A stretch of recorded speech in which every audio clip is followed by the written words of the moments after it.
ओम मुनित्रयं नमस्कृत्य दुक्तिः परिभाव्य च वैयाकरणसिद्धान्तकौमुदीं विरच्यते। सर्वेभ्यः श्रोतृभ्यः नमः।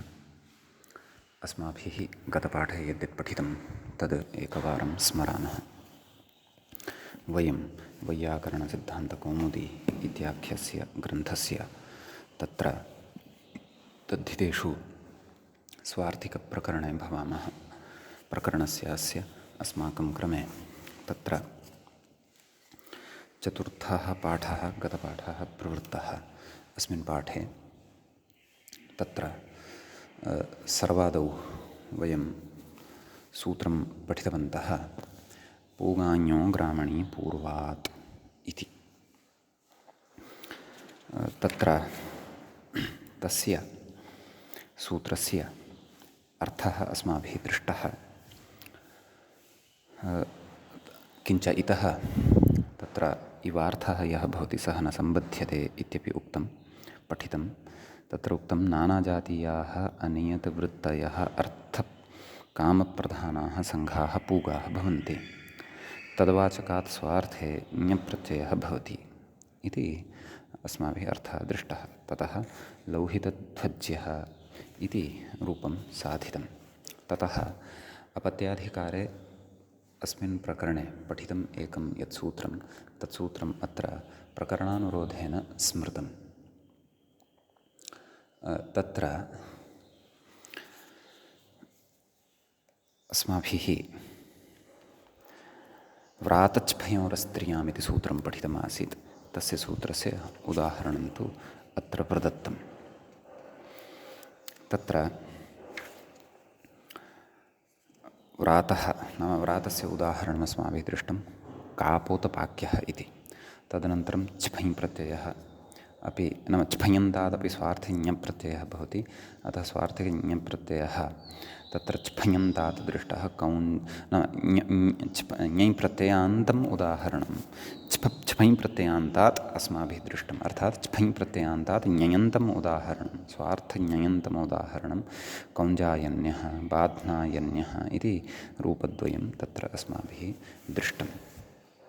तदनन्तरं सूत्रम् अस्माभिः पठितं। तत्र आयुधजीविसङ्घान्यड्वाहिकेष्वब्राह्मणराजन्यात् इति अग्रिमं सूत्रं तत्र अस्माभिः पठितं। तत्र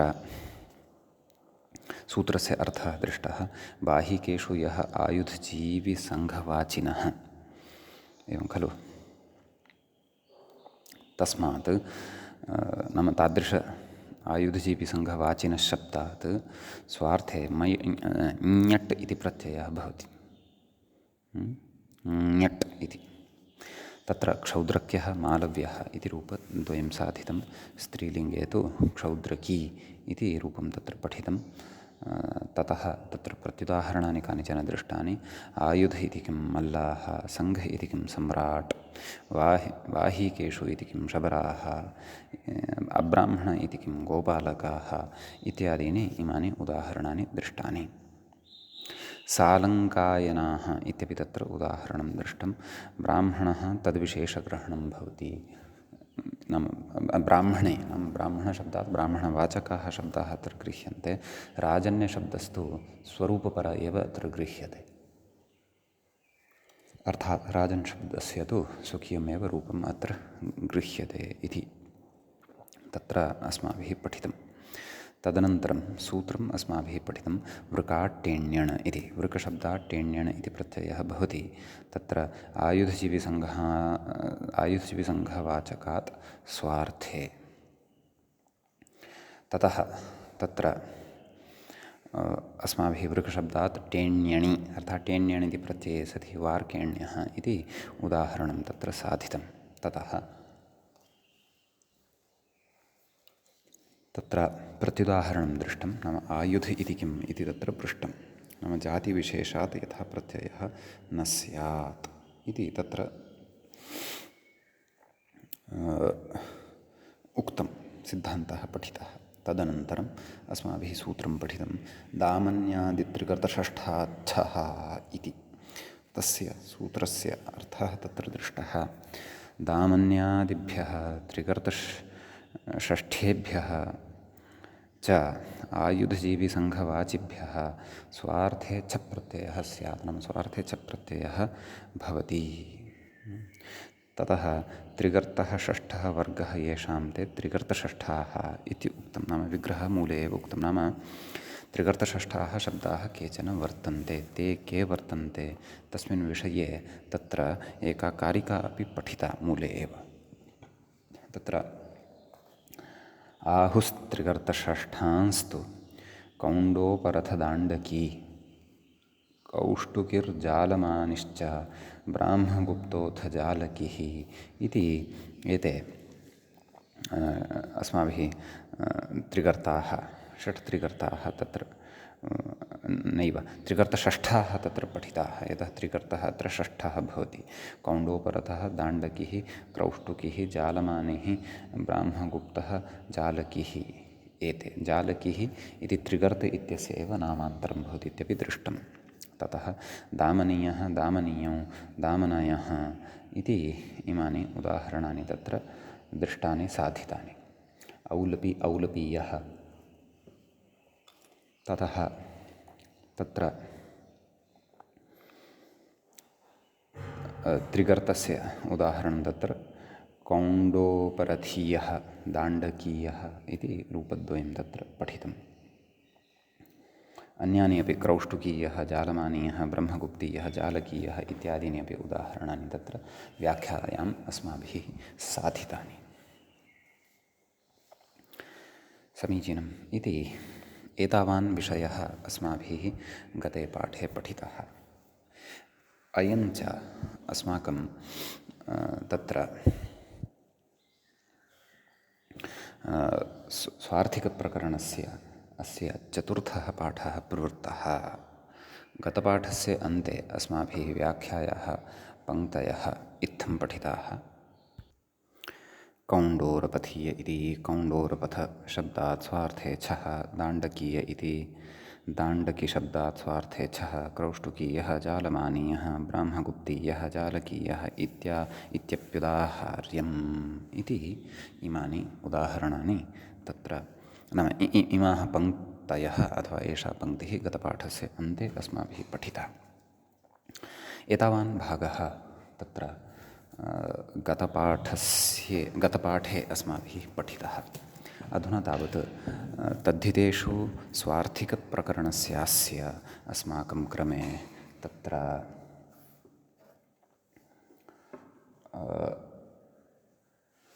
पञ्चमः पाठः अग्रिमपाठः आरब्धो भवति। अधुना अग्रे अत्र सूत्रं वर्तते। अस्य पञ्चमस्य पाठस्य प्रथमं सूत्रम् अधुना पठ्यते। तच्च सूत्रम् इत्थं वर्तते। पर्ष्वादियौधेयादिभ्योऽणयम् इति। प्रकृते पदच्छेदः द्रष्टव्यः। पर्ष्वादियौधेयादिभ्यः इति एकं पदं भवति। पञ्चम्यन्तम् इदं पदं भवति। पञ्चमी विभक्तेः बहुवचनान्तम् इदं पदं भवति। तदनन्तरम् अणयम् इत्युच्यते। अणच ऐञ्च अणयम् इतरेतरयोगद्वन्द्वसमासः अत्र वर्तते। प्रकृते आयुधजीविसङ्घान्यडबाहिकेष्वब्राह्मणराजन्यात् इति इत्यस्मात् सूत्रात् आयुधजीविसङ्घात् इत्यनुवर्तते। ततः तद्धिताः ज्ञाप्रातिपदिकात् प्रत्ययः परश्च एते अधिकाराः अनुवर्तन्ते। अत्र पदच्छेदः आदौ द्रष्टव्यः। नाम पर्ष्वादियौधेयादिभ्यो अणयम्। तत्र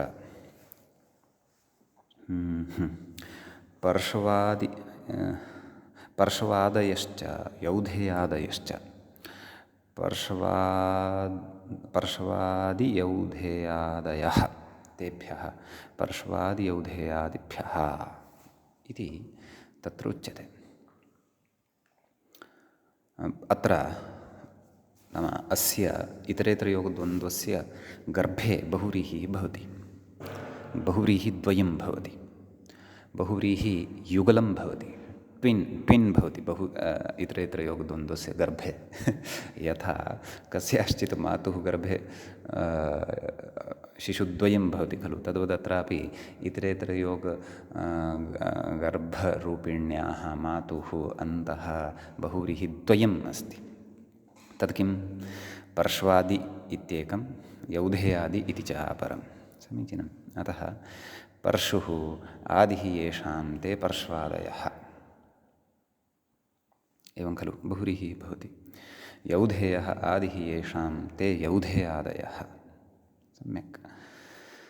ततः इतरेतरयोगद्वन्द्वः अत्र सः तु अस्माभिः कृतः एव सम्यक्। अणच ऐञ्च अणयो इत्यत्रापि इतरेतरयोगद्वन्द्वः उक्तः एव। तर्हि कः सूत्रार्थः व्याख्याता कथयति एभ्य इति मूले पश्यामः। आयुधजीविसङ्घवाचिभ्यः आयुधजीविसङ्घवाचिशब्दश्च अस्माभिः आयुधजीविसङ्घाञ्यड् बाहिकेषु अब्राह्मणराजन्यात् इत्यत्र पठितं क्षन्तव्यः। अतः तद्विषये अस्माकं स्पष्टता नितराम् अस्त्येव।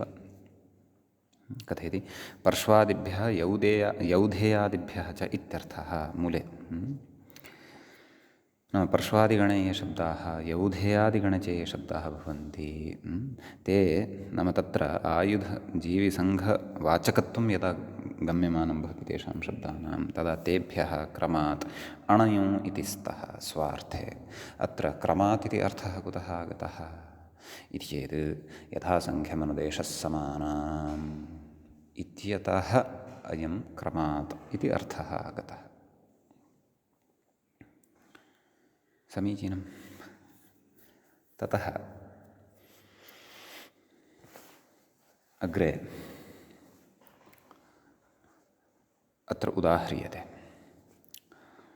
पार्शवः पार्शवौ पर्शवः पश्यन्तु एकवचने किं रूपं पार्शवः तत्र कथयति पर्शुशब्दात् जनपदक्षत्रियविशेषयोः वाचकात्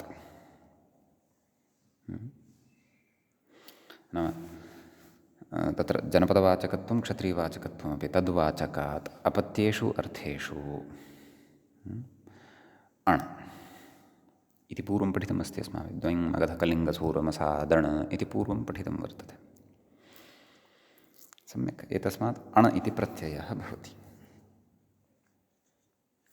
सम्यक्। कथयति ततः अपत्यसङ्घविवक्षायाम् अनेन अण् इति भावः एवं खलु। नाम आदौ तत्र अस्माभिः पर्शु इति शब्दात् अण् प्रत्ययः कृतः। अत्र अण्द्वयं वर्तते अतः अवधानेन अत्र श्रोतव्यं, परन्तु भिन्नार्थे वर्तते इत्यपि तत्र अवधानं कर्तव्यं। पश्यन्तु पूर्वं किमुक्तं पर्शुशब्दात् जनपदक्षत्रियविशेषयोः वाचकात् यतः सः शब्दः तद्वाचकः अस्ति। अतः कथयति अपत्येषु अर्थेषु द्वय्मगधकलिङ्गसूरमसादण् इत्यनेन अण् प्रत्ययः भवति। अयञ्च अण् प्रत्ययः अस्माभिः पूर्वं पठितः वर्तते सम्यक्। ततः कथयति ततः अपत्यसङ्घविवक्षायाम् अनेन अण् इति भावः। अतः अपत्यसङ्घविवक्षायाम् अनेन सूत्रेण तत्र अण् प्रत्ययः भवति। अतः पूर्वम् अण्णन्तशब्दः पार्शव इति सिद्धः भवति एवं खलु। जनपदक्षत्रियवाचकात् यः अण् विधीयते द्वय्मगधकलिङ्गसूरमसादण् इत्यनेन यः अण् विधीयते तत्रैव पार्शव इति शब्दः सिद्धः भवति। उकारस्य ओर्गुणः भवति, तस्य अवादेशः भवति एवं खलु। तस्माद् अण्णन्तात् तदग्रे उच्यते ततः अपत्यसङ्घविवक्षायाम् अनेन अण् इति भावः समीचीनम्। अतः पार्शवः इति रूपम् एकवचने प्रथमाविभक्तेः एकवचने अत्र सिद्धः भवति। द्विवचने पार्शवौ इति रूपं भवति। बहुवचने कथयति पश्यन्तु मूले पर्शवः कोऽभिप्रायः अत्र पार्शवाः इति कुतः न श्रूयते तदेव कथयति व्याख्याता पर्शव इति अपत्यसङ्घबहुत्वविवक्षायां प्रकृतस्य अणः अपि तद्राजत्वात् लुक् इति। समीचीनम्।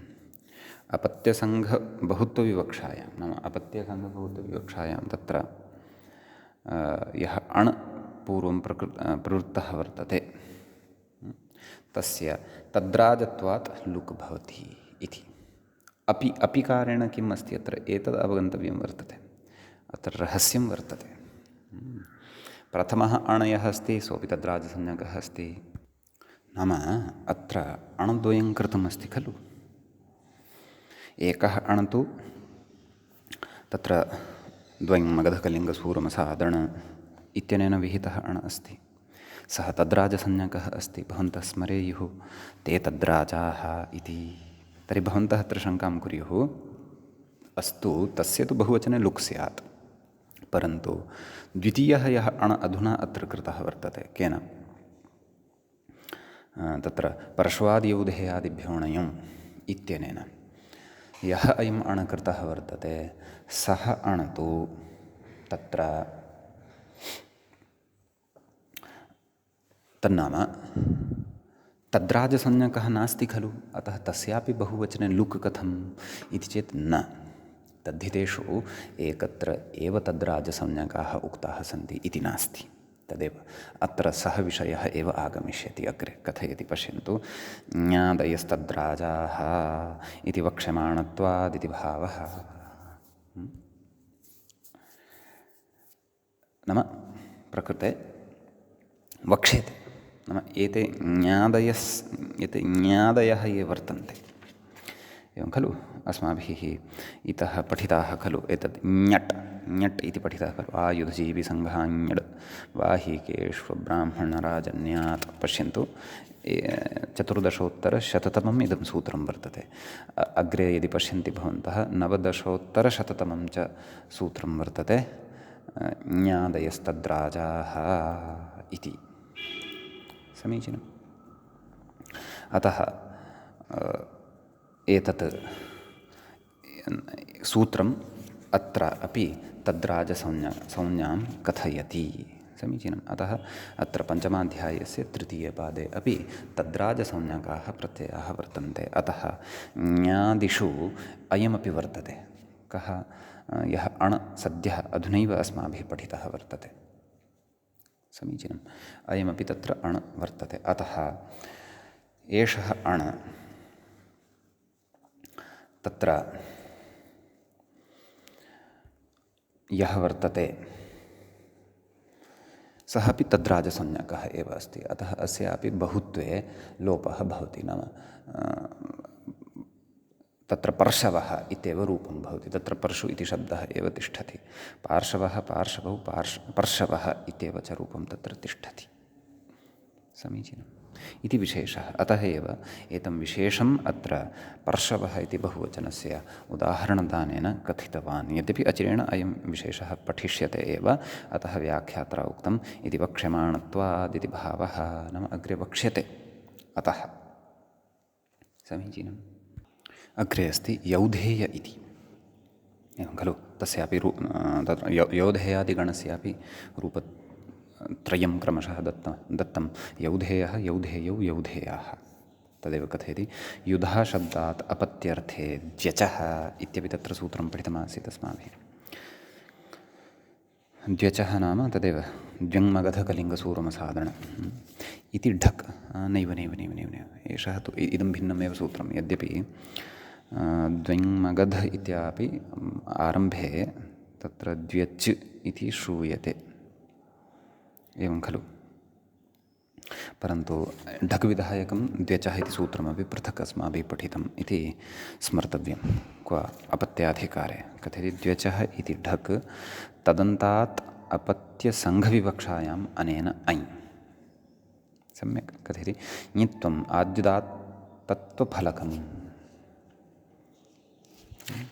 यथासङ्ख्यं भविष्यति खलु। अण् अपि च ञञ् अण् अपि च ऐ इत्युक्तं खलु। पर्श्वादिगणपठितेभ्यः शब्देभ्यः अण्, यौधेयादिगणेभ्यः पठितेभ्यः शब्देभ्यः ऐ इति। समीचीनम्। अतः कथयति नाम तर्हि अणेव कर्तुं शक्यते स्म ऐ इति कुतः नाम रूपे भेदः न दृश्यते खलु इति चेत् भेदः अस्ति, स्वरगतः भेदः वर्तते, नाम स्वरस्य काचित् अपेक्षा तत्र वर्तते। अतः कथयति ङित्त्वम् आद्युदात्तत्वफलकम् इति। नाम प्रकृते ङित्त्वं यद्भवति तद् आद्युदात्तत्वं प्रापयति इति। तच्च विधानं स्वरप्रकरणे पठिष्यते। समीचीनम्। अग्रे कथयति यौधेयादि इति। आम्, तत्र प्रयोगः अस्ति खलु यौधेयः, तदेव कथयति अपत्यसङ्गभौतविवक्षायां तद्राजस्य बहुश्रुतेनैव स्त्रियाम् इति लुक्, नाम एतेन लुक् भवति अञ् इत्यस्य बहुवचने। अतः बहुवचने तत्र कथं तर्हि कथयति अपत्यसङ्गभौतविवक्षायां तद्राजस्य इति अयः लुक् कितः इति अन्तोदात्तं फलम् इति। परन्तु बहुवचने अयः लुक् न दृश्यते खलु। आमामां सत्यं, लुगेव अस्ति। नाम यौ इत्यत्र यः औ वर्तते सः तु ढगाश्रितः, ढकम् आश्रित्य प्रवृत्तः। समीचीनं। स तु ढकमाश्रित्य प्रवृत्तः वा न वा? अतः सः तु श्रूयते, परन्तु अञ् अत्र यः प्रवृत्तः तस्य तु लुग् भविष्यत्येव। तद्राजस्य बहुश्रुतेनैव स्त्रियां, यतोहि तद्राजसंज्ञकः सः प्रत्ययः। ढक् इति तु तद्राजसंज्ञकः नास्ति। उभयत्रापि तद्राजसंज्ञकः प्रत्ययः लब्धः आसीत्। तद् उदाहरणं तु तत्र पर्शवः इत्येव आसीत्। समीचीनम्। एवं खलु। आम्, अपि च तत्र उक्तमपि कितः इति अन्तोदात्तं फलम्। अयः लुक् भवति कितः इत्यनेन तत् इदं सूत्रमग्रे एव पठिष्यते। एतेन अन्तोदात्तत्वं क्रियते, अतः प्रत्ययभेदः अस्ति।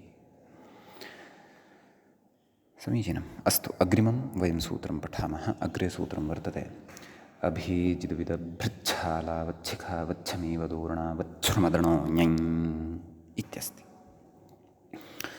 तत्र व्याख्याता कथयति, पश्यन्तु। अभिजित् विदभृद् शालावत् शिखावत् शमीवत् ऊर्णावत् श्रुमद् येषां समाहारद्वन्द्वात् पञ्चम्याः लुक्। अर्थात् प्रकृते प्रथमं पदं भवति किम्? तत्र अभिजिद् विदभृच्छालावच्छिखावच्छमीव छमीवतु ऊर्णावच्छ्रुमदण। परन्तु अणः इति पञ्चम्याः लुक् कथयन्नस्ति एषः। समाहारद्वन्द्वात् पञ्चम्याः लुक् तु न दृश्यते खलु, अणः इत्येव खलु दृश्यते। एवं वा न वा? लुक् तु नास्ति दृश्यमानः, अणः इत्येव दृश्यमानः वर्तते। लुक् तु पञ्चम्याः तदा स्यात् यदि अण् इति एतावदेव दृश्येत। अस्तु, अभिजिच्च विदभृच्च शालावच्च शिखावच्च शमीवच्च ऊर्णावच्च श्रुमच्च। अभिजिद्विदभृच्छालावच्छिखावच्छ वच्छमीवदूर्णावच्छ्रुमतः। सम्यगेव अहमेव भ्रान्तः। अणन्तु पृथक् पदमस्ति वा न वा? अणन्तु पृथक् पदम् अस्ति। अतः प्रथमं पदम् एतावदेव अस्ति। किम्? अभिजिद्विदभृच्छालावच्छिखावच्छमीवदूर्णावच्छ्रुमत् एतावदेव प्रथमं पदम् अस्ति। सत्यं, समाहारद्वन्द्वः एव वर्तते। ततः पञ्चमी विभक्तेः एकवचनम् अत्र वर्तते, परन्तु पञ्चमी विभक्तेः एकवचनान्तम् अत्र न श्रूयते, तस्य लुक् भवति। समीचीनम्। ततः अण् इति द्वितीयं पदं भवति, तत् प्रथमान्तं विधीयमानं भवति। नैव अणः इति द्वितीयं पदं वर्तते। किमन्तम् इदं पदम् इति चेत् षष्ठ्यन्तम् इदं पदं भवति। षष्ठीविभक्तेः एकवचनान्तम् इदं भवति। नैव, तथा नास्ति। अणः इति प्रत्ययत्वात् तदन्तग्रहणं किमुक्तं मूले अण्णन्त्येभ्यः सम्यक् अस्तु अस्तु तदन्तग्रहणम् अतः पञ्चम्यन्तम् इदं वर्तते किम् अणः इत्यपि तर्हि अभिजित् इत्यादि पदमपि पञ्चम्यन्तं तत्र पञ्चम्याः लुक् जातः वर्तते अणः इति यद् वर्तते द्वितीयं पदं तद् पञ्चम्यन्तं पदं वर्तते ञञ् इति यः वर्तते इति यद् वर्तते तृतीयं पदं तत् तृतीयं पदमपि तद् पञ्चम्यन्तं नास्ति परन्तु तत् प्रथमान्तं वर्तते सम्यक् प्रकृते तद्धिताः ज्ञाप्रातिपदिकात् प्रत्ययः परश्च इत्येते अधिकाराः अनुवर्तन्ते एवं खलु किं कथय व्याख्याता अग्रे पश्यामः अणः इति प्रत्ययत्वात् तदन्तग्रहणं नाम प्रत्ययग्रहणे तदन्ताः ग्राह्याः इति कथयति तदाह अभिजिदादिभ्यः इति पश्यन्तु मूले अभिजिदादिभ्यः कति सन्ति एते अभिजिदादयः अत्रैव सूत्रे ये परिगणिताः वर्तन्ते अभिजिद् विदभृत् शालावत् शिखावत् शमीवत् ऊर्णावत् श्रुमद् सप्त वर्तन्ते सम्यक् अभिजिदादिभ्यः अण्णन्तेभ्यः नाम अण यदा एतेषाम् अन्ते भवति तादृशेभ्यः स्वार्थे ञञ् स्यात् नाम स्वार्थिकः ञञ् इति प्रत्ययो भवति इति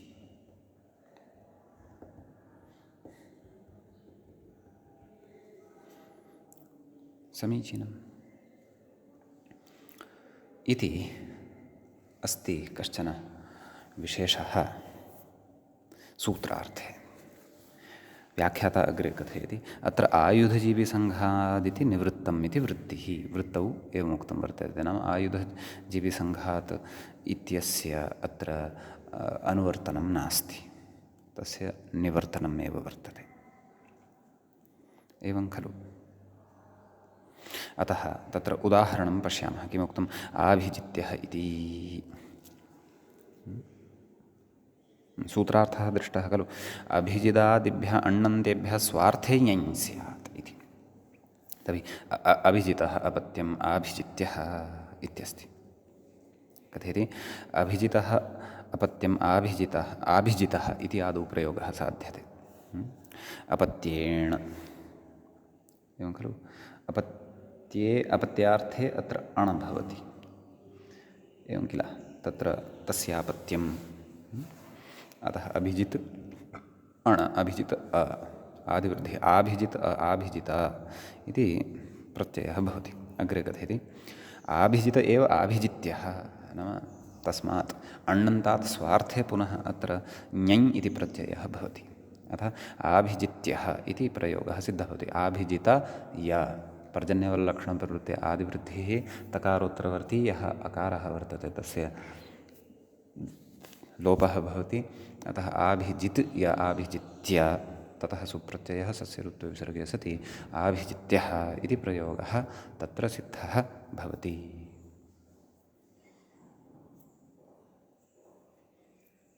समीचीनं ततः तत्र अग्रिमं रूपमुच्यते वैदभृत्यः इति यथा द्वितीयः शब्दः वर्तते सूत्रे विदभृत् इति खलु कथयति विदभृतः अपत्यं वैदभृतः तत् विदभृत् इति शब्दात् अणप्रत्ययः आदौ अपत्यार्थकः भवति तस्य अपत्यं तदनन्तरं स एव वैदभृत्यः नाम वैदभृतः एव वैदभृत्यः इति भवति इति भावः सम्यक् तर्हि वैदभृत् ञञ् आदिवृद्धिः सत्यं पर्जन्यवल्लक्षणप्रवृत्त्या वृद्ध्यादिकं सर्वं भवति वैदभृत् या वैदभृत्या सुप्रत्ययः सस्यऋत्वविसर्गे सति वैदभृत्यः इति प्रयोगः सिद्धः भवति तकारस्य स्वादिषु सर्वनामस्थाने इत्यनेन पदान्तत्वं प्राप्तं परन्तु तस्य पदसंज्ञायाः एव यस्यच् इत्यनेन अपायः भवति अतः पदान्तजस्त्वम् इति तु न शङ्कनीयं समीचीनम् अग्रिमः शब्दः कः वर्तते तत्र शालावत् इति वर्तते कथयति शालावतः अपत्यं शालावतः नाम शालावत् इति शब्दात् अणिसति शालावतः इति प्रथमाविभक्तेः एकवचनान्तं रूपं भवति शालावतः अपत्यम् इत्यत्र तु शालावतः शालावत् इति शब्दस्य षष्ठ्यन्तं तत् समीचीनं कथयति स एव शालावत्यः एवं खलु नाम शालावतः एव शालावत्यः ञञ् सति शालावत्यः इति प्रयोगः सिद्धः भवति। अग्रिमः प्रयोगः वर्तते शिखावत् इति। कथयति शिखावतः अपत्यं शैखावतः एवं खलु अणि सति शिखावत् शब्दात् अण् प्रत्ययः भवति तदा शैखावत् शैखावता इति शब्दः सिद्धः भवति एवं खलु सः एव शैखावतः एव शैखावत्यः इति च रूपं तत्र सिद्धं भवति। समीचीनम्। एवञ्च अग्रे अत्र शमीवत् इत्यस्ति। उच्यते शमीवतः अपत्यं शामीवतः इति अग्रिमं भवति।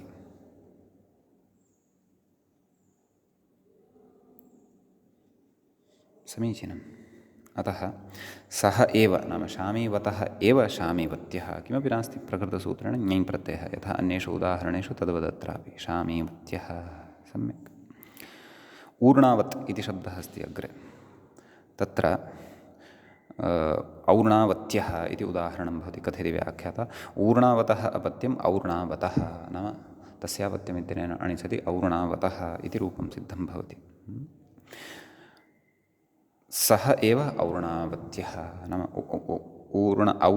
और्णावतः एव और्णावत्यः ञयन्तः अयम् और्णावत्यः इति और्णावत्य इति शब्दः सिद्धः भवति। तस्य प्रथमाविभक्तेः एकवचने और्णावत्यः इति च रूपं तत्र सिद्धं भवति। समीचीनं।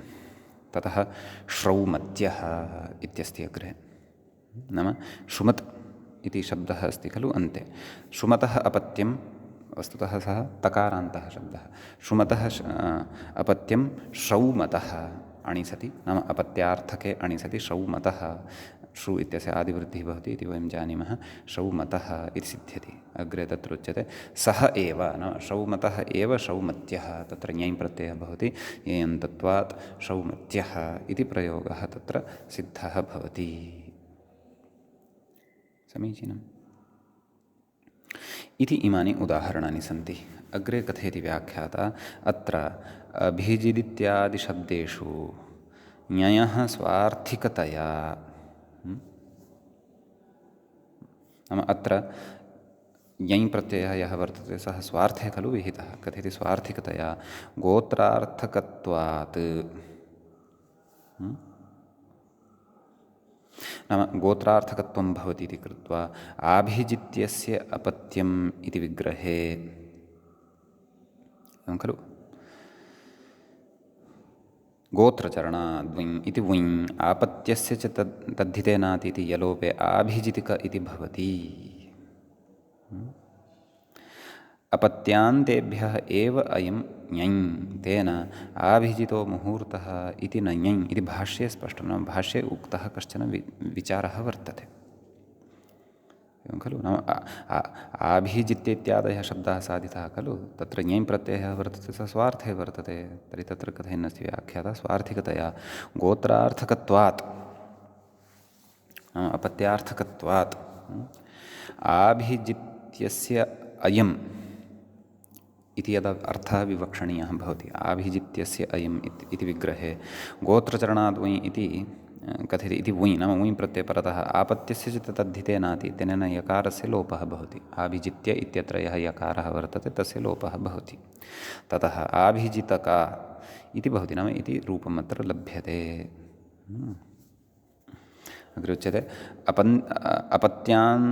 अपत्यानन्तेभ्यः एव अयम् ऐन् नाम अपत्यार्थे विहितः यः अण तस्मादेव अयं ञञ् प्रत्ययः भवति तेन अभिजितो मुहूर्तः इत्यादौ न ञञ् एवं खलु तत्र ञञ् प्रत्ययः न भवति तत्र आभिजितो मुहूर्तः इत्यस्ति अभिजितो मुहूर्तः इति न आभिजितो मुहूर्तः इति भाष्ये कश्चन विचारः अत्र इतोपि उक्तः वर्तते सः विचारः व्याख्यात्रा अत्र उक्तः। यद्यपि मूले अयं विचारः नास्ति, तथापि मूलं वयं पठितवन्तः, अतः एतं भाष्यस्य विचारम् अपि अवगन्तुं नितरां वयं शक्नुमः एव इति कश्चन विशेषः अत्र भवति। सम्यक्। अधुना तत्र अस्माभिः पूङाञ्ञो ग्रामणीपूर्वात् इत्यतः आरभ्य एतावत् पर्यन्तं यानि सूत्राणि पठितानि, तत्र ये प्रत्ययाः पठिताः वर्तन्ते, तेषाम् इदानीं तत्र तद्राजसंज्ञाविधायकं सूत्रम् अग्रे उच्यमानं वर्तते। एवञ्च द्वितीयम् इदं सूत्रं तद्राजसंज्ञाविधायकं भवति इति। सम्यक्। तर्हि ते तद्राजाः इत्यत्रैव कुतः न पठितमिदं सूत्रम् इति चेत् ज्ञादयः स्वार्थिकाः अत्र स्वार्थिकप्रकरणे वर्तन्ते, अतः अत्रैव तस्य औचित्यं सूत्रकारेण अवगतम्, अतः अत्रैव पठितम् इति। समीचीनं। तत्र सूत्रं वर्तते ज्ञादयस्तद्राजाः इति इत्यस्ति।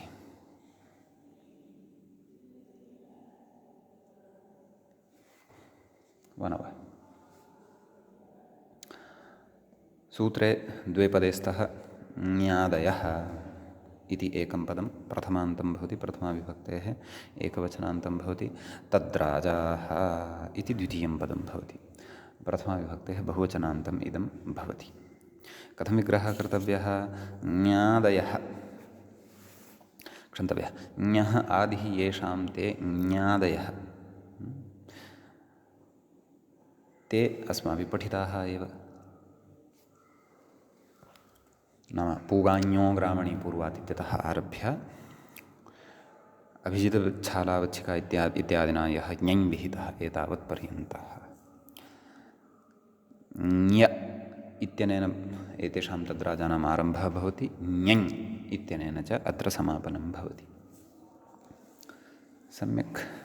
तर्हि भवन्तः एकवारं पश्यन्ति चेत् पूगाञ्ञो ग्रामणीपूर्वात् इत्यनेन ज्ञ इति प्रत्ययः विहितः, आयुधजीविसङ्घः ञड् इत्यनेन ञड् इति प्रत्ययः विहितः, वृकाट्टेण्यण् इत्यनेन टेण्यण् इति विहितः, दामन्यादित्रिकर्तषष्ठाच्छः इत्यनेन छ प्रत्ययः विहितः, परश्वादियौधेयादिभ्योऽणयोः इत्यनेन अण् ऐ इति एतत् प्रत्ययद्वयं विहितं। तदनन्तरम् अभिजितविरुद्धच्छालावच्छिखावच्छमीवदूर्णावच्छ्रमदनोङि इत्यनेन ञञ् प्रत्ययः विहितः। आहत्य अत्रत्य तद्राजसंज्ञाप्रकरणे सप्तप्रत्ययाः भवन्ति इति अस्माभिः तत्र पठितम्। समीचीनं। तर्हि सूत्रेण किमुच्यमानं वर्तते इति चेत् तत्र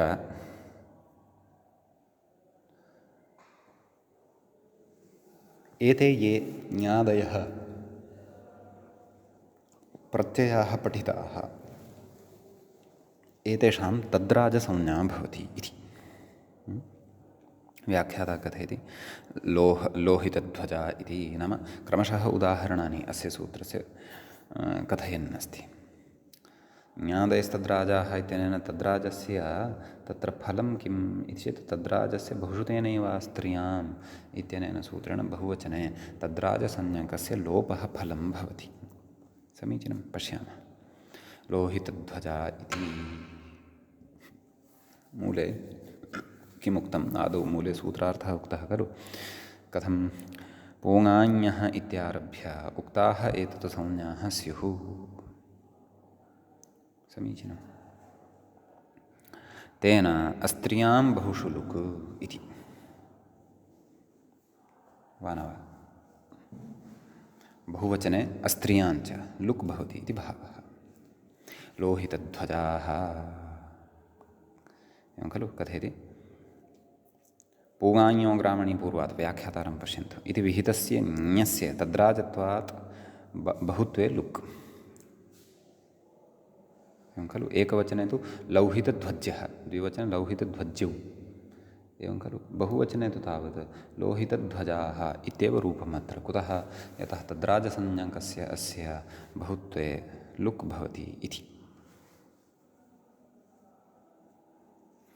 समीचीनं ततः व्याख्याता इङ्गितं करोति कपोतपाकाः कौञ्चायनाः बाध्नायनाः इति मूले उक्तं खलु कपोतपाकाः कौञ्जायनाः इत्यस्ति बाध्न्यायनाः इति इत्यादि कथयति व्रातच्फयोरस्त्रियाम् इति विहितस्य ञस्य लुक् मानव नाम एतेभ्यः वस्तुतः एकवचने द्विवचने अत्र कथं रूपं कपोतपाक्यः कापोतपाक्यः कापोतपाक्यौ एवं खलु कौञ्जायन्यः कौञ्जायन्यौ परन्तु बहुवचने लोपः तत्र कपोतपाकाः इत्येव कौञ्जायनाः इत्येव ञै न श्रूयते इति भावः एवं तत्र ब्राध्नायन्यः इति यद्यपि एकवचने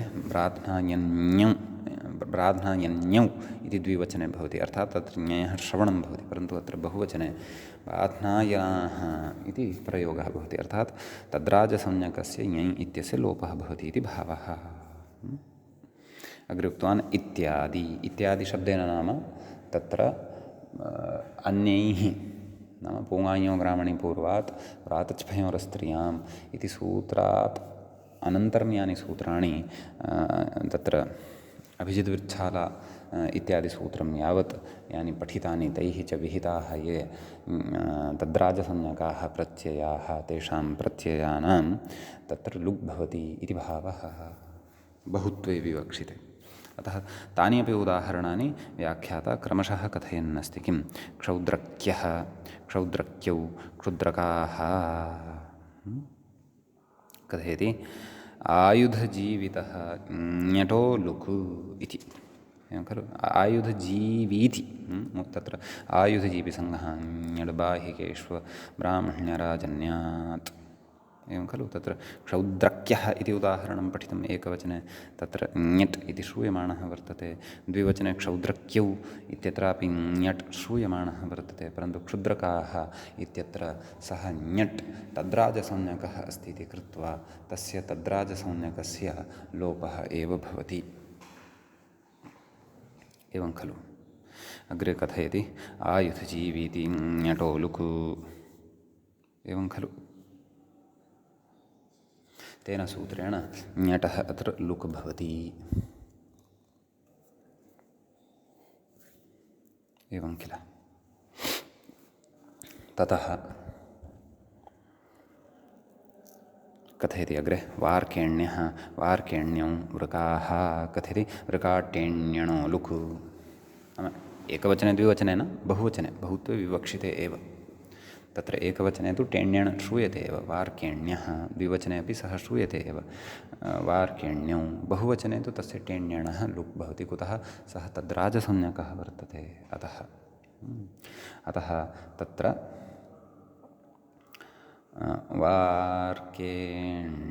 नैव बहुवचने वृकाः इत्येव तत्र प्रयोगः भवति समीचीनं तदनन्तरम् अन्यदपि स्मारयति दामनीयः दामनीयौ दामनयः एवं खलु दामन्यादित्रिकर्तषष्ठाच्छः तत्र छ प्रत्ययः विहितः खलु अतः एकवचने तु श्रवणं भविष्यति दामनीयः द्विवचने अपि दामनीयौ बहुत्वे विवक्षिते तु तत्र लोपः भवति तत्र तु दामनयः इत्येव प्रयोगः भवति सम्यक् ततः तत्र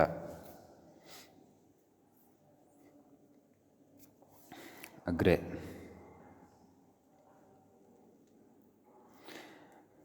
इतोपि स्मारयति कौण्डोपरथा इत्यादौ दामन्यादित्रिकर्तषष्ठात् इति छस्य लुक् अन्येपि ते तत्र शब्दाः नाम त्रिकर्तषष्ठाः पठिताः खलु तत्र अस्माभिः षड् षोडः पठिताः खलु, ततः अपि छप् प्रत्ययः भवति, तेषां बहुत्वे विवक्षिते लोपः भवति इति। अतः ते तत्तत्सम्बन्धिनी उदाहरणानि तत्र द्रष्टव्यानि अथवा तानि अपि अत्र स्मर्तव्यानि। अग्रे कथयति पार्शवः, पार्शवौ, पार्शवः, यौधेयाः इत्यत्र पर्श्वादियौधेयाद्यणयोर्लुक् खलु।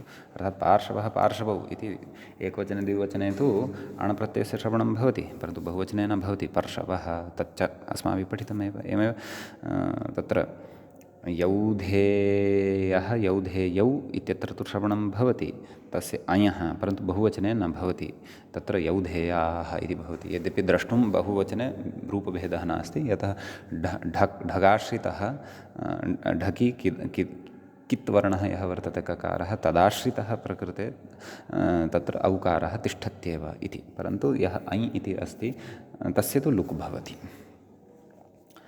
समीचीनम्। अग्रे कथयति आभिजित्यः, आभिजित्यौ, अभिजितः, विद्भृतः इत्यादौ अभिजिद्वृद् इत्यादि विहितस्य ञञो लुगिति भावः। सम्यक्। तत्र यः ञञ् विहितः तस्य लुग् भवति। एवं खलु।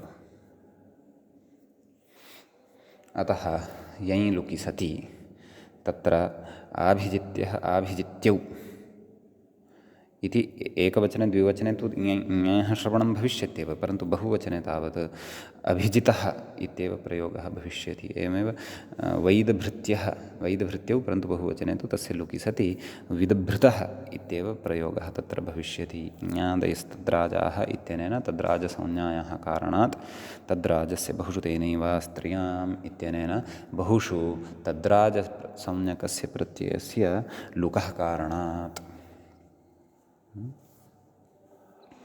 कथयति इति। तद्धितेषु पञ्चमाध्यायस्य तृतीयपादः समाप्तः। पश्यन्तु, तर्हि महती काचित् यात्रा अस्ति एषा। एषा यात्रा किञ्चिदिव अवशिष्टा वर्तते। क्व चतुर्थाध्यायस्य प्रथमः पादः, तत्र स्त्री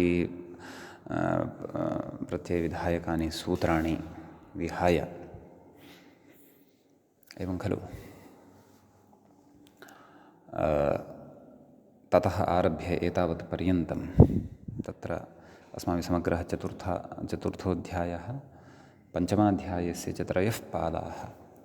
येषु छन्दसि उदाह्रियन्ते यानि सूत्राणि, अतः छन्दसि छन्दस्सम्बन्धीनि वर्तन्ते यानि सूत्राणि, तानि अत्र नोक्तानि वर्तन्ते। अन्यानि तु अत्र उक्तानि एव वर्तन्ते। अन्यानि लोकसम्बन्धीनि तु सर्वाणि अपि उक्तान्येव वर्तन्ते। एवं खलु। तानि च अल्पानि, नाम लोकसम्बद्धानि सूत्राणि यानि वर्तन्ते तेषाम् अपेक्षया छन्दस्सम्बन्धीनि सूत्राणि तु न तावन्ति यावन्ति लोकसम्बन्धीनि भवन्ति इति भावः।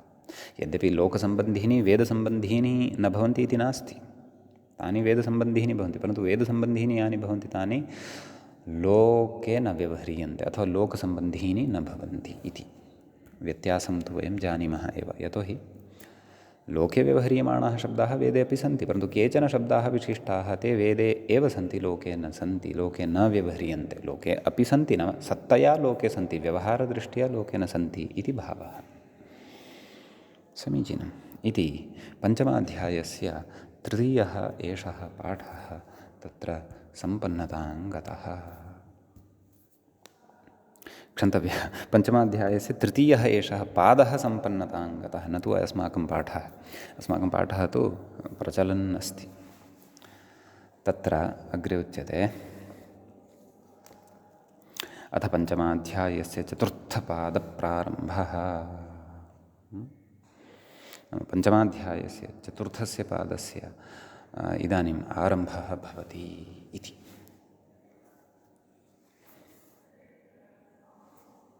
एवं खलु। आदौ व्याख्याता कथयति अथ पञ्चमाध्यायस्य चतुर्थपादप्रारम्भः। नाम पञ्चमाध्यायस्य अन्तिमः पादः आरम्भः भवति इति। एतमपि समग्रं पादं वयम् अत्र न पठिष्यामः, यतोहि अस्मिन् पादे विद्यमानानि समासान्तप्रत्ययविधायकानि यानि सूत्राणि वर्तन्ते तानि सूत्राणि अस्माभिः तत्र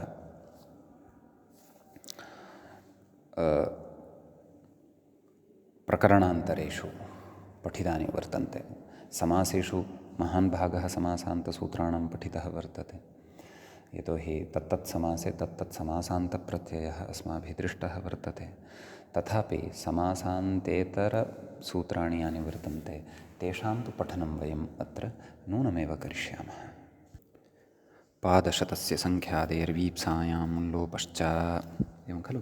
पादशतस्य इति इदं यत्पदं वर्तते तत् षष्ठ्यन्तं वर्तते, षष्ठीविभक्तेः एकवचनान्तं भवति। सङ्ख्यादेः इति च यत्पदं वर्तते तदपि षष्ठ्यन्तमेव भवति, षष्ठीविभक्तेः एकवचनान्तं भवति। वीप्सायाम् इति सप्तम्यन्तं भवति, सप्तमीविभक्तेः एकवचनान्तं भवति। वुन् इति प्रथमान्तं भवति, विधीयमानं प्रथमान्तं भवति। लोपः इत्यपि विधीयमानं प्रथमान्तं भवति। च इति च अव्ययपदं तत्र भवति।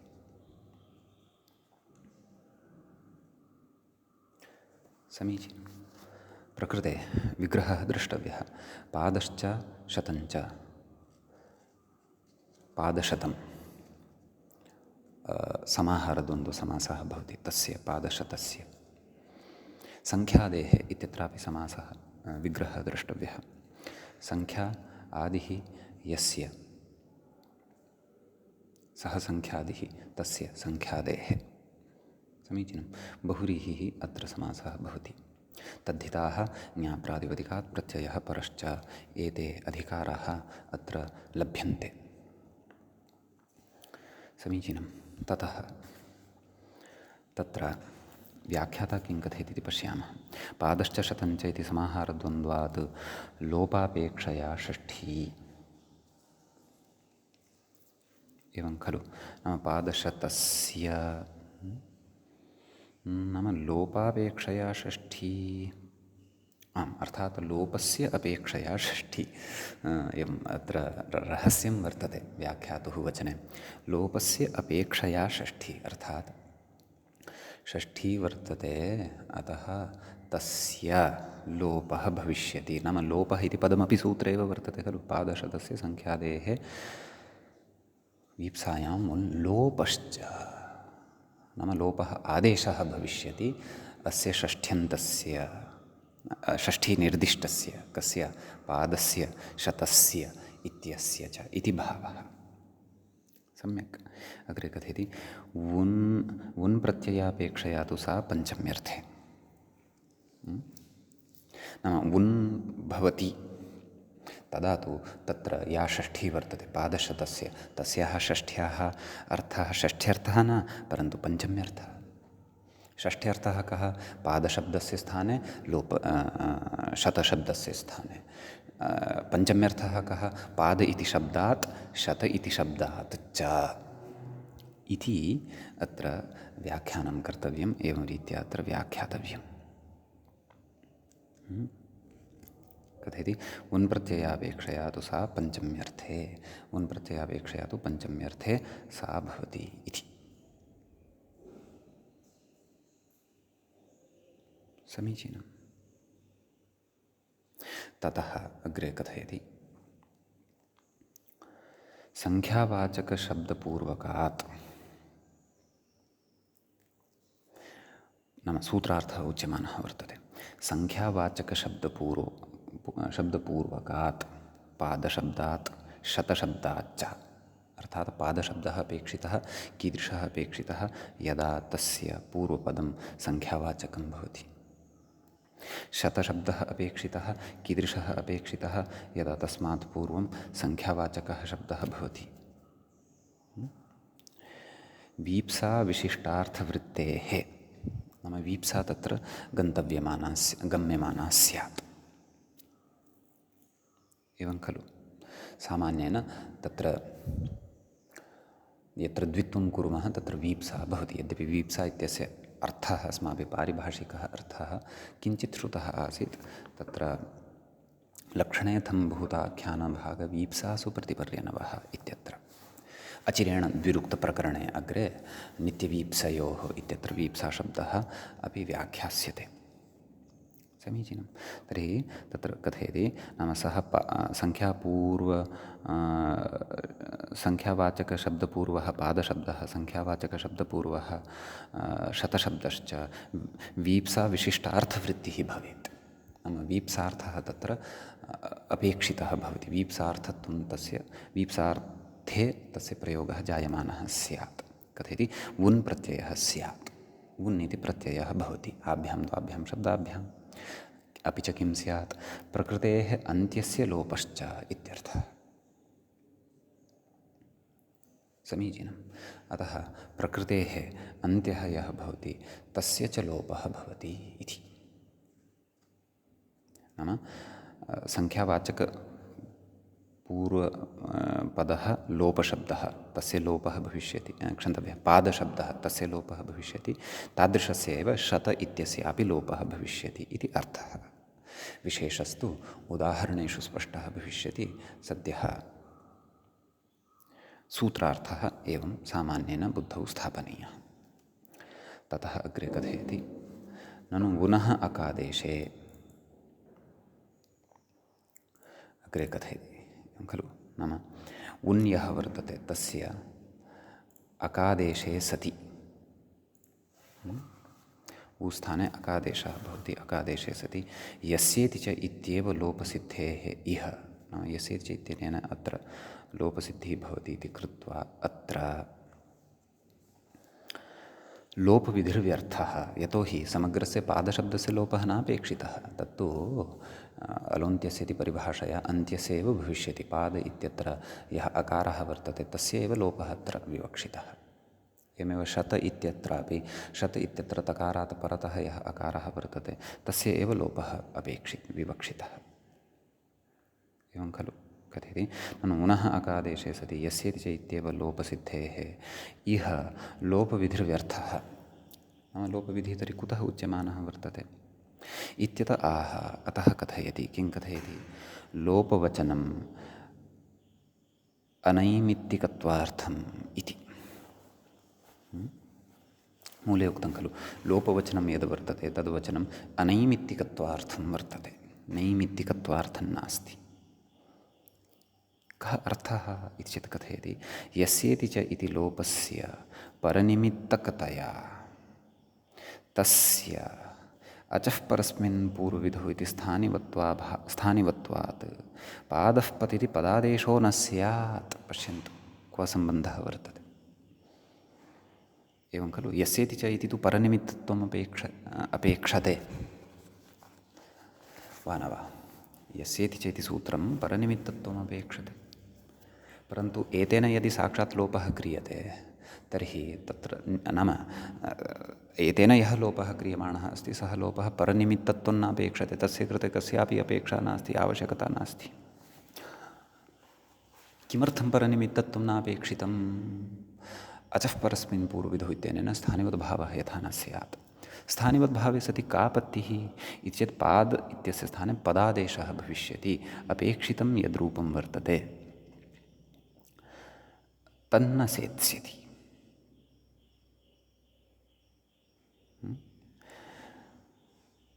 तस्य सिद्धिर्न भविष्यति इति कथयति। पादः पतिति नैव सत्यं तथैव पादः पतिति पदादेशो न स्यात्। एवं खलु पदादेशस्य प्रवृत्तिः न स्यात्, परन्तु पदादेशस्तु अपेक्षितः इति उच्यमानं वर्तते। कथयति अस्य तु लोपस्य नाम सूत्रेण यः लोपः क्रियमाणः वर्तते तस्य परनिमित्तकत्वाभावेन नाम परनिमित्तकत्वं न भवति इति कृत्वा स्थानिवत्व अप्रसक्तेः नाम स्थानिवद्भावस्य तत्र प्रसक्तिरेव न भवति।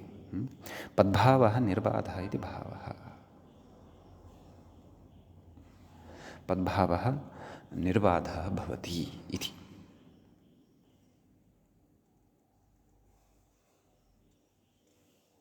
एवं खलु पद्भावः भवितुम् अर्हत्येव इति। पादः पत् इत्यस्य कृते भत्वमपेक्षितं वा न वा? स्थानिवद्भावेन अकारः यदि मध्ये आगतः तर्हि भत्वं न लप्स्यते पादशब्दस्य। इत्येतदर्थम् एषा चर्चा समग्रापि अत्र क्रियमाणा वर्तते इति भावः। अस्तु, अस्मिन् विषये पुनः एकवारं विस्तरेण तत्र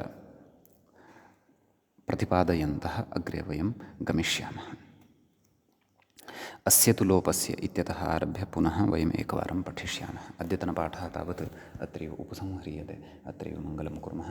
मुनित्रयं नमस्कृत्य उक्तिः परिभाव्य च वैयाकरणसिद्धान्तकौमुदीयं विरच्यते। एवञ्च तद्धितेषु स्वार्थिकप्रकरणस्यास्य अस्माकं क्रमे पञ्चमः पाठः सम्पन्नतां गतः। नमः सर्वेभ्यः श्रोतृभ्यः।